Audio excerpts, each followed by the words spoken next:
ખાસ કરી તમે તમારા ચરિત્રને સચ્ચરિત્ર બનાવો, મજબૂત કરો એને. તમારું જીવન એની ઉપર આધારિત છે.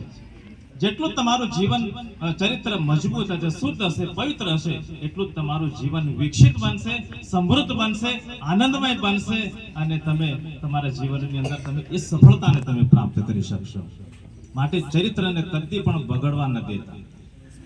ખોટું ખાનપાન ન કરો, ખોટો વ્યસન ન કરો, ખોટા મિત્રોની સાથે ઉઠક બેઠક ન રાખો. સારા સારા માણસો ઘણા બધા છે જેમની પાસે તમને સારું માર્ગદર્શન મળી રહે. એવા માણસો એમની પાસે જઈને તમે બેસો.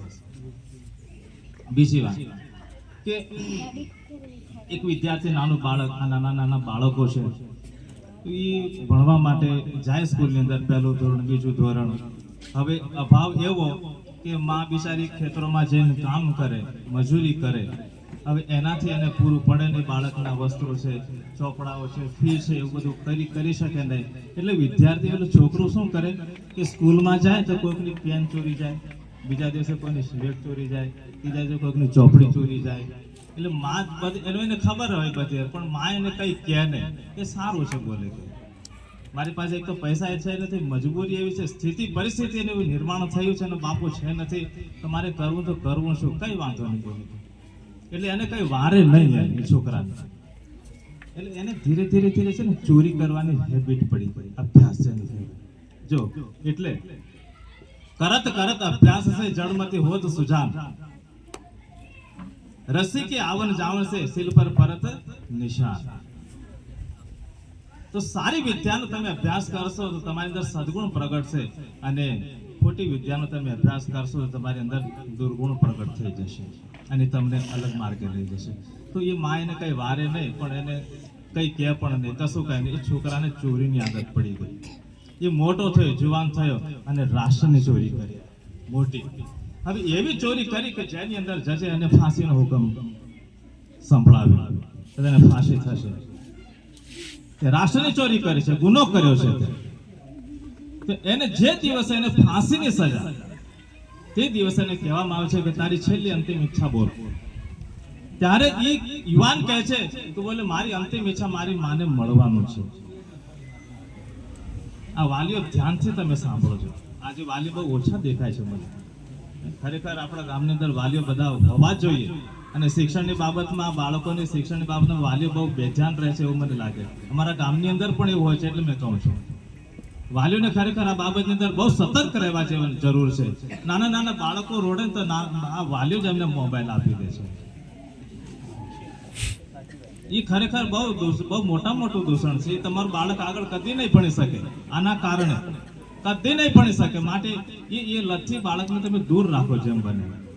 ઉપયોગની વસ્તુ છે, નથી એમ નથી, પણ એનો સદુપયોગ કરવાનો હોય છે. એટલે એ બાળક ચોરી કરતો થઈ ગયો અને જાને ફાંસીની સજા થઈ, અને મારે છેલ્લે મારી માને મળવું છે, તો ગાડી આવી ગામની અંદર, હથકડી પહેરાવેલી છે, અને એ યુવાન કહે છે કે તમે ચારે બાજુ ઉભા રહો. બોલે કેમ? કે તમને કદાચ ભરોસો ને કાચ છોડી ભાગી જશે, હું ભાગું નહીં. બોલે તો મને એક હથકડી છોડી દઉં. તેને એક હાથમાંથી હથકડી છોડી અને મારે રાજી થઈ ગઈ. મારો દીકરો આવી ગયો, મારો દીકરો આવ્યો. રાજી થઈ ગઈ. 80 વર્ષની ઉંમર થઈ ગયેલી ડોશી રાજી થઈ ગઈ ને જ્યાં એ સામે આવી અને પોલીસ લોકોએ હથકડી છોડી અને ગઈ અને એની માને 2 ધો લેવા ઠોક્યા તો ભોંય ભેગી કરી દીધી. ખરેખર હસવાની વાત તો નથી જા. હા, ભોંય ભેગી કરી દીધી અને પછી કહે છે બોલે દીકરા મેં તારી માં છું, તું મારો દીકરો છે અને તું દીકરો થઈને મને મારે. એને એવું કીધું, બોલે કે માં, બોલે મેં મારી એટલા માટે કે જ્યારે હું નાનો હતો, જ્યારે ચોરી કરતો હતો, ત્યારે તે મને વાર્યો નહીં. જો તે જ વખતે મને વાર્યો હોત કે બેટા ચોરી ન કરાય, તો આજે મને ફાંસી ચડવાનો નહીં વારો આવ્યો હોત અને તારે એકલા રહેવાનો વારો આવ્યો હોત. એટલે થોડું દુઃખ વેઠો, કષ્ટ વેઠો, પણ બાળકોને ખોટા માર્ગે તો ન જ જવાતો. અમે ભણતા ત્યારે શિક્ષકો એવું કહેતા હતા 25 વર્ષ તમે કષ્ટ વેઠી લો. 25 વર્ષ. આ મોબાઈલ મને બહુ ગમે છે, બહુ જ ગમે છે મને મોબાઈલ. અને પણ મારો અભ્યાસ પણ એટલો જ મહત્વનો છે ને.